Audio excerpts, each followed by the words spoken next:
माणसाला जर मोठं व्हायचं असेल ना तर जवळ चांगली माणसं ठेवली पाहिजे.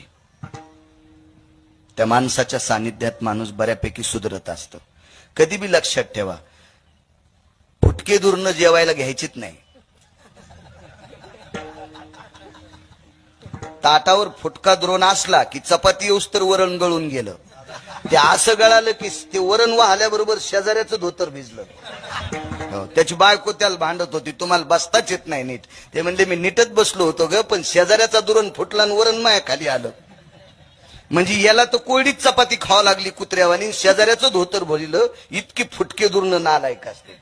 म्हणून शक्यतो फुटक्या दुरणात खाण्यापेक्षा चपाती करून त्याच्यावर भाजी घेतली पाहिजे. फुटके दुरण कामाची नसते. चांगली माणसं सोबत असं. रावणाला सगळी लोक नाव ठेवतात, पण रावण उंचांकतच का होता याचं एकमेव कारण होतं, रावणाकडे 127 लोक विद्वान होते. काय होतं माहितीये का, आपल्याला मोठं व्हायचं असेल तर चांगल्यांना जवळ बोलव जा, आणि चांगले आपल्याकडे येत नसले तर आठवड्यात एकदा चांगल्याकडे जात जा.